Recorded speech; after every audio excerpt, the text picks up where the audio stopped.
Pushkin. Hello, everyone. I'm back with Revisionist History's ombudsman, Maria Konnikova. This is our third round, and she's here to grill me on a 6-part series we just wrapped up on guns in America. This is a mailbag in the truest sense of the word. We received an unprecedented amount of listener mail on this series, and Maria's come prepared with a whole slew of your feedback.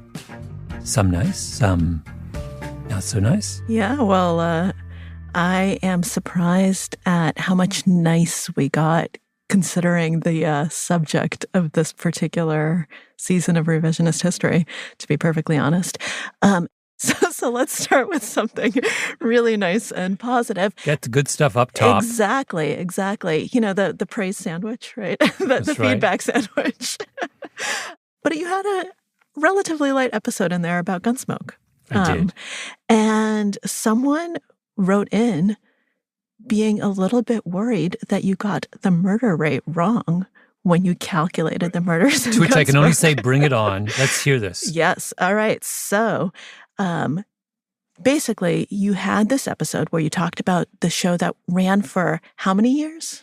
20 years, right? Something Almost like that, 20 yeah. years.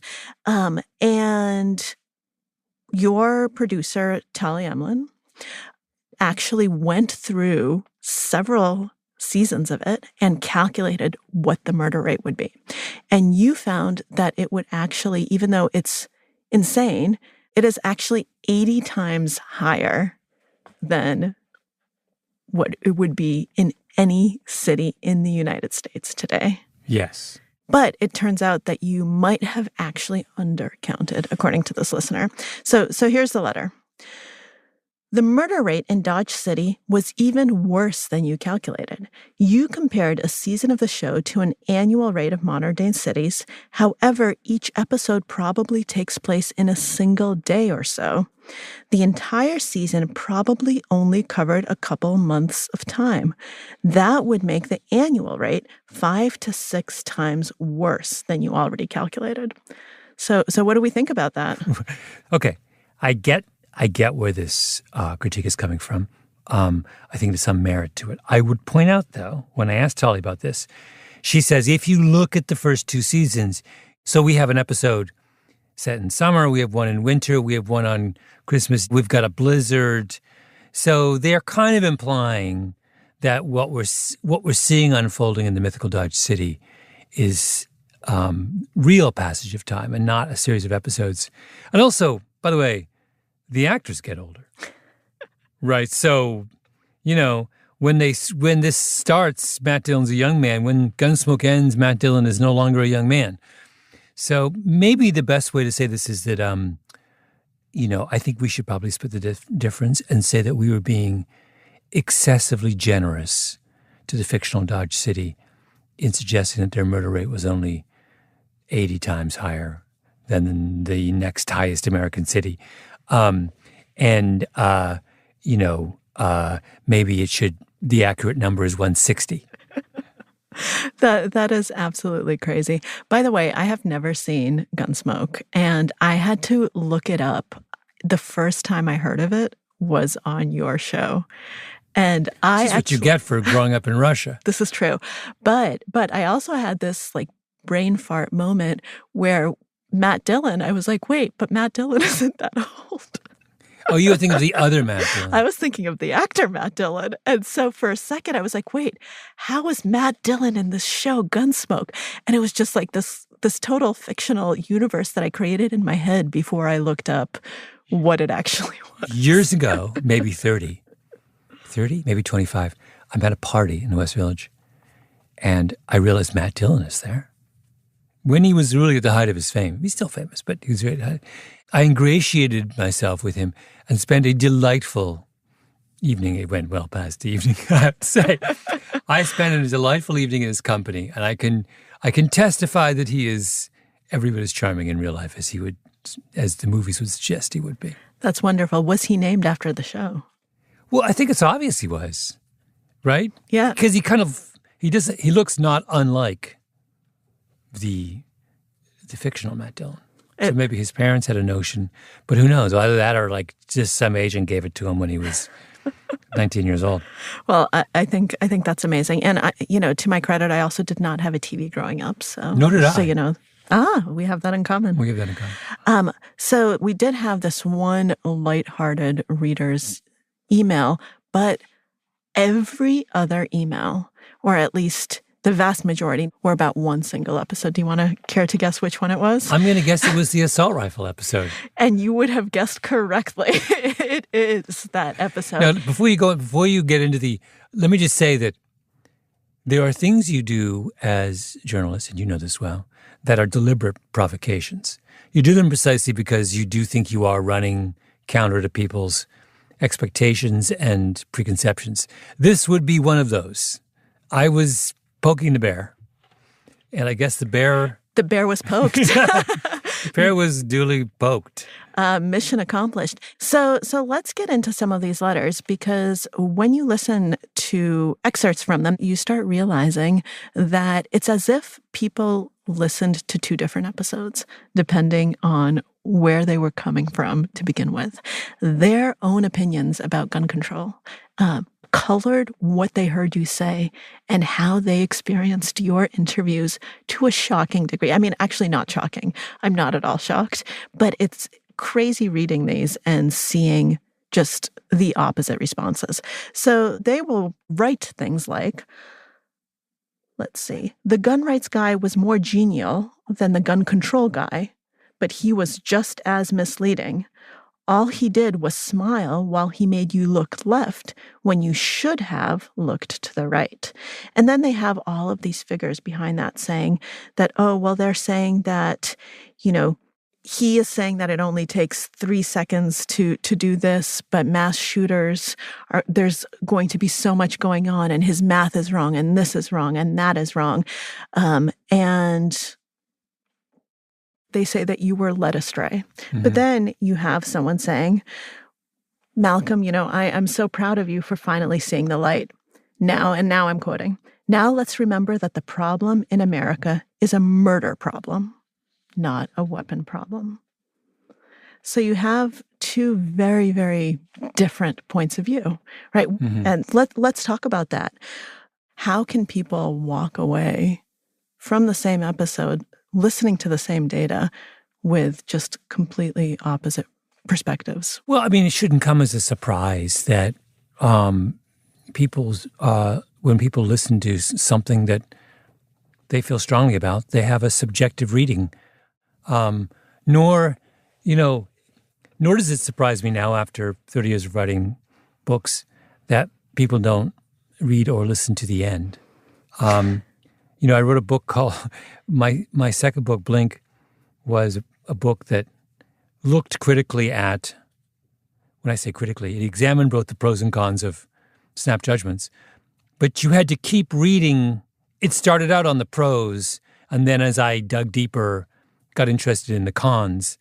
The number of people who either supported or loved that book or hated that book because they perceived it as being a book about celebrating snap judgments was limitless. Anytime you tell a story that has a twist, you're going to leave some portion of people along the way. And I think this episode is a sort of proof of that. Like, basically where I end up, remember, is a gun is a gun is a gun. Parsing these distinctions between guns is a pointless exercise that leads you away from the central issue, which is that having lots of lethal weapons floating around in a society is not the best idea, mm-hmm. right? Obviously, when you were doing these interviews, you want to do the interview and you don't want to antagonize a person you're interviewing in the middle of the interview, especially when they're holding a gun. But I'm actually just curious from a personal perspective, if you care to comment, were you persuaded by these arguments that it actually doesn't make that much of a difference, and that that we're barking up the wrong tree when we're looking at this gun legislation? There are two persuasive things in the reporting. Persuasive number one was with my gun expert, mm-hmm. the guy I've shot with in North Carolina, Greg Wallace. And what's persuasive about his discussion is not how fast you can shoot a semi-automatic weapon versus an automatic weapon, although that I think is relevant. The real core issue he was getting at is that assault rifle bans don't ban assault rifles. They ban a subcategory of assault rifles, which qualify for the ban not because they are more lethal, but because they have certain cosmetic features that make them unattractive or mean-looking, right? Really what you're getting. So his function in the story is to remind us that, look, this is a bullshit exercise. You may think that an assault rifle ban bans assault rifles. It does not, right? The fundamental platform of the AR-15 remains untouched by these bans, right? You can still use the basic weapon. You just can't use some of these accessories. That's point number one. Point number two is it is not a distinction without a difference to point out that a semi-automatic weapon is not the same as an automatic weapon. They are fundamentally different. And if people are under the illusion that an assault weapon is basically like a machine gun, they're wrong, right? Yeah. And that's not a trivial mistake, right?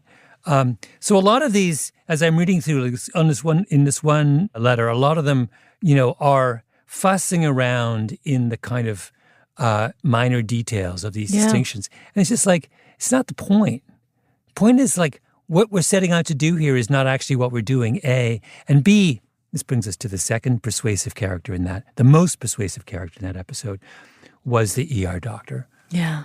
The guy in D.C. who had studied mass shootings and points out that the truly lethal weapon in the hands of a mass shooter is a handgun and not an assault rifle. And that's because what makes a gun lethal is not just a matter of its ballistic properties. It's a question of how it's used. And there are so many, quote-unquote, advantages to a handgun in the way it's used that it makes it, at the end of the day, a more dangerous weapon in a mass shooting. There is a whole kind of really weird academic subculture devoted to the analysis of mass shootings. And you would be surprised how divergent those findings are from a lot of our preconceptions about what happens in a mass shooting. That's really interesting. And I actually saw that as a thread throughout this entire season of Revisionist History, just how strong identity politics and our sense of who we are and how we define ourselves is when it comes to parsing the world and those definitional issues. Yeah. The other moment, in the assault rifle episode, it ends with me confronting this this anti-gun lobbyist, big time opponent of the Second Amendment in Washington. And I think the reason he gets very upset, and actually we didn't even use the parts of the conversation where he was most upset. And I think one of the reasons he was so upset is that I was outflanking him on the left. Yeah. And I was taking a more anti-gun position than he was. And not only that, in order to outflank him on the left, I was using right-wing arguments or right-wing facts. That episode is, if you think about it structurally, that's what it is. It's taking arguments most commonly used on the right to draw a highly liberal conclusion. Yeah. It's just confusing to do that. Malcolm, you have come a long way from your debating fiasco in our last season. Don't even get me started. We will be right back. More from the mailbag.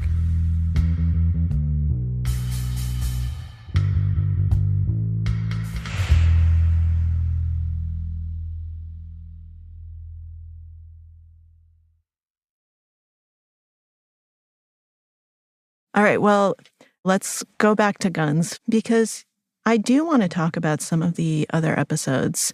I think that one theme that we haven't touched on, but that is, deeply connected to all of everything we have been discussing, the racial and the socioeconomic underpinnings of all of this, and the fact that it's kind of woven into the fabric of the country.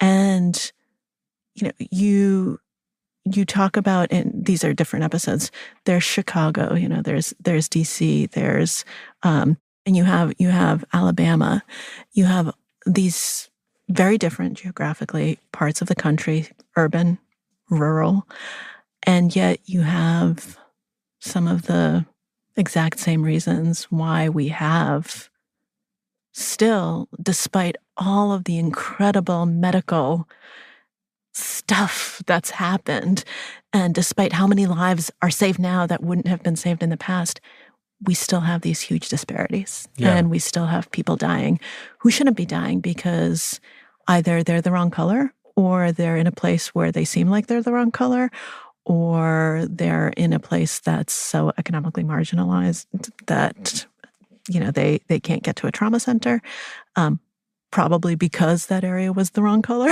at some point. And it's just, it's heartbreaking, but it's still the reality. Yeah. This reminds me of, and I think I'm getting this right, something I read years ago about what is the effect of reading enrichment programs on test score gaps between black and white kids. And reading enrichment programs increase the test score gap. They don't decrease it, even though they're intended to decrease it. But what they do is, if you give reading enrichment to someone who reads a lot, they're going to reap the most of that boost, right? If you give a reading enrichment to someone who doesn't read much, they're not going to get much out of it because they're not reading to begin with, right? So something that we introduced as a way to narrow the gap ends up widening the gap, which is a reminder that not all innovations do what we have an assumption sometimes, I think, that the purpose of an innovation is to shrink the gap between the haves and the have-nots. This is so often violated that it's time we shelve that notion and understand that innovations are just energy, They can be put to whatever use we want. And sometimes what they do is just turbocharge existing inequities. And I think trauma care is an example of this exact thing, that you can't put trauma centers everywhere. They're too expensive. You can only put them in places where you can justify them economically. And what are those places? Well, those are wealthy places. Yeah. So you put them in wealthy places, and they have the effect of making the quality of healthcare provided in wealthy places, which was already better than everywhere else, even better, right? So when everyone who goes to a hospital to get treated for a gunshot dies, we don't notice the difference between good hospitals and bad hospitals. But when you put a trauma center in one of those places and you don't have another one, then you begin to notice it's a huge difference, right? Yeah. I was just at something where we were talking about AI, and everyone's, we're obviously very excited about the possibility that AI will transform all manner of things. It's really unclear whether AI lifts all boats equally, closes the gap between haves and have-nots, or widens the gap between haves. No idea. Anyone who tells you that they know which way it'll go doesn't, is fooling you. Yeah, that's a very good point. And I mean, if I had to bet on one outcome or the other, I would say probably it's not going to lift all boats equally. Just because also who's going to have access to AI, right? And who's going to have access to the technologies, and who's going to have the time to learn how to use them. Yeah. So who knows? Who knows? On that one, I'm actually an optimist. Good. I'm glad. Well, at least I'll say this, that over time, I would expect it to close the gap. Not even, so quite explicitly, it's obvious to me it lifts all boats. It's obvious in the short term, people with access to the technology will benefit the most. So I'm interested in the kind of medium to long term. Yeah. And I think in medium to long term, it does not merely lift all boats. If I had to put my money on something, I would say it would close the gap. That the farmer in Bangladesh benefits more from AI than the factory farmer with $50 million in equipment in Iowa. I hope you're right. These days, I'm only really optimistic about one thing, and that's it. So everything else is bad news. All right. Well, let's cling to that. So now back to the optimistic news of the trauma centers. But one of the things that I am curious about is how strongly do you actually agree with this idea of moral hazard that you raise in relation to the improvements in care? Because I don't know if I actually buy that. You don't buy that? No. So the argument was that doctors have become so good at saving lives that it's relieved the pressure on the rest of society to do something real about the gun violence. Exactly. Problem. And that if doctors had done nothing over the last 50 years, this is the counterfactual, the murder rate would be, we probably have 4 or 5 times as many homicides in a given year. Let's say we'd have 100,000 homicides as opposed to 20,000 homicides. And at 100,000, the current American set of policy positions would be untenable. We would jump up and down and say enough is enough. Now, do I think that there is some truth in that? Yes. However, then I thought, after I'd finished the episode and I was writing this next book I'm working on, and I was doing something on the opioid crisis, and I realized, we're at 120,000 opioid, whatever it is, 110,000 opioid deaths a year, and hasn't really moved the needle. We don't even talk about it. Yep. So, and also, opioid deaths are not dissimilar to homicide deaths in a sense that it's clustered in various parts of the country, various slightly younger age groups. You know, the fact that we spend an enormous amount of time arguing about mass shootings when mass shootings are what? Less than 1% of total homicide deaths in a given year, and very little time on the remaining 99%, suggests to me that maybe it wouldn't make a difference. Maybe the moral hazard thing is just a kind of intellectual nicety. The opioid thing would suggest that if it's the wrong people dying, really hard to get people upset. Yeah, I mean, that's, to be perfectly honest, that's exactly what I was thinking. When I was listening to this, I was saying, I actually think the moral hazard argument is bullshit and that we wouldn't care. And that it's just these days, we also are so immune to a lot of this stuff where you're just like, oh, yeah, I guess more people are dying. And let me do another backflip. Okay. And say, okay, here's a moral hazard argument, and maybe that it's a mechanism argument. So, moral hazard as a term is used most frequently in the insurance industry. Yep. Right? If I insure you against a risk, I make your motivation to avoid that risk, I diminish your motivation. Yep. Right. Classic example would be you live in a flood zone, and I gave you flood insurance, or the federal government, provides flood insurance. Nobody moves from South Beach. Yep. Right? Logically, you shouldn't live in South Beach. No. In fact, they built billions of dollars in luxury housing in South Beach in the last 10 years, precisely because the builders are, and not just builders, the purchasers of those apartments are reasonably sure that in the event of an environmental catastrophe, they will be bailed out by the government. So why not? Why not live in paradise until you get there?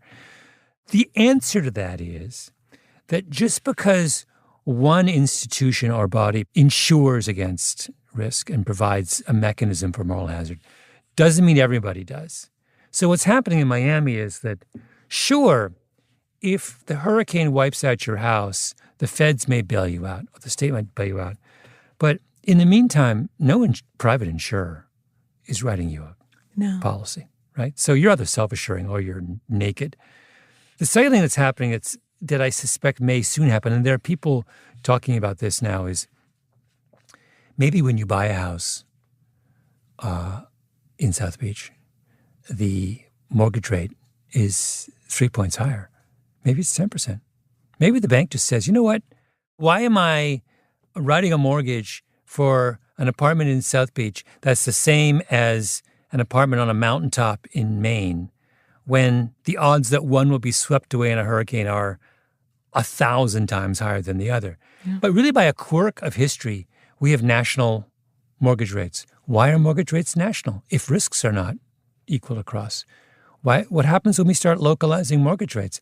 That is a way in which moral hazard problems can be corrected by the market, right? But it's a very different kind of moral hazard, right? It's actually, you can't draw an equivalence there because one is a personal choice you're making, right? You're choosing to buy a house knowing that it'll be fine or not. The other one is the way that you're looking at policy legislation where you don't think it applies to you, where, oh, well, I'm not the one dying. Or I think it's a slightly different decision-making calculus. Yeah. And in one case, you're talking about kind of discretionary spending. I mean, obviously, having housing isn't discretionary, but you know what I mean. Yeah. Buying a condo in South Beach certainly is. Yeah. Versus, life and death and policies that are kind of on a more fundamental global basis. Well, no, but yes. But here, my point was, I should restate my point. Okay. My point is that moral hazard is a term that applies to any kind of policy that removes the kind of necessary pressure for behavioral change. Sure. Right? My point is, using the mortgage example, was that just because one mechanism removes pressure doesn't mean there are other mechanisms that can't exert it. So you can see that with housing. What I'm wondering is, in the case of if we had 100,000 homicide deaths every year, or if we continue to have these 100 and whatever plus opioid deaths, is there another mechanism by which non-affected populations might be affected? I see. So you could imagine if you live in downtown San Francisco and you see the results on a day-to-day basis of what the opioid crisis is doing to vulnerable communities, that's a kind of pressure. Sure. So what if I imagine that the way you think about the opioid crisis if you live in downtown San Francisco is very different than if you lived in Marin County. So what happens if Marin County starts to look like downtown San Francisco? In other words, it's not absolutely clear to me that the kinds of pressures that would change people's thinking in a place are always going to be confined to downtown San Francisco and downtown LA, and right? There's a scenario where people living in suburban enclaves may begin to be confronted with the consequences of social policies in a way that they're not now, right? Sure. I mean, I get that argument, and I think that that's actually that's a valid argument. But I just don't see, how we're going to get, without massive horrible things happening to the world, how we're going to get Marin County looking like downtown San Francisco. It's just it's a nice what if exercise, but it doesn't seem like an actual solution. We are going to take a little break and be back with some final thoughts.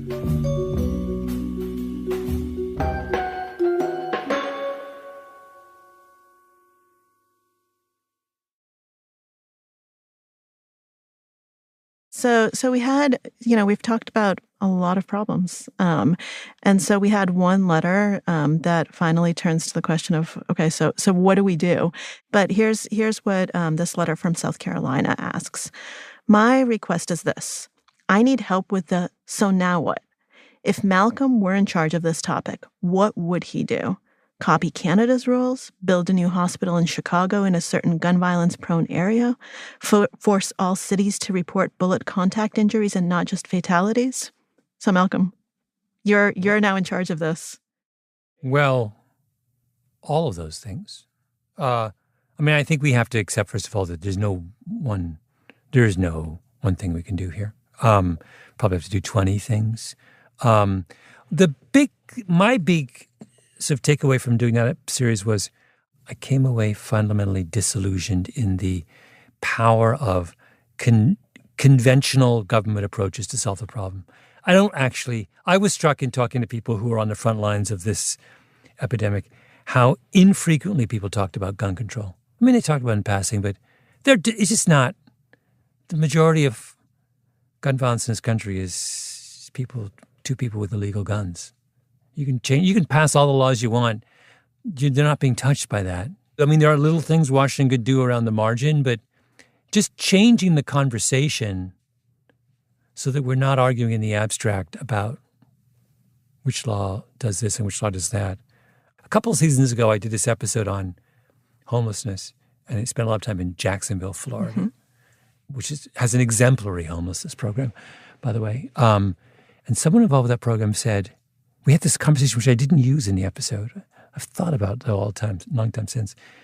She said, they do a count of their homeless population. So they have a really, really accurate picture, going back for years, how their population has fluctuated over time. And she said, there aren't more homeless in Jacksonville today than there were 5 years ago. In fact, there's less. But they're more visible. And then she went into the long discussion of why, all the reasons why they might be more visible. And it was really interesting to me because we do make this mistake where we confuse the severity of a problem with the visibility of a problem. And the thing that causes pressure is not severity, it's visibility. And so when the homeless are visible in Jacksonville, you get movement behind it. So now when the problem is, it's actually smaller than it used to be in the past, but there's urgency now because they're visible. And when it was this huge problem that was hidden, there wasn't the same kind of, so like that distinction, we so often, I think, allied that distinction between urgency and visibility. So I think that what I hope to get from this series is not that it pass a law or ban AR-15s or whatever. I think I just wanted to make the problem more visible. The last episode is called Sin is the Failure to Bother to Care. I'm not so interested in what people decide to do to solve the problem, because there's a million ways to get at the problem. It's not even just one problem. I'm mainly interested in trying to get people to care and to think clearly about what they're caring about. On that really, really happy note, thank you for an inspiring and optimistic conversation. By the way, we're probably, we don't have time, but I loved the Shockley episode. I thought it was so much fun. And I hope people listen to the end. That last sentence, that just... What an amazing, amazing reveal. I mean, Freud would have just been there, Freud's back, baby. Oh, Freud's back in a big way, yeah. He's back in a big way. But it was such a great episode. Thank you. Love it. Thank you, Maria. All right. Thanks, Malcolm. This episode of Revisionist History was produced by Ben Nadaf Haffrey, Tali Emlin, and Jacob Smith. Editing by Sarah Nix. Original scoring by Luis Guerra. Mastering by Jake Gorski. And engineering by Nina Lawrence. I'm Malcolm Gladwell.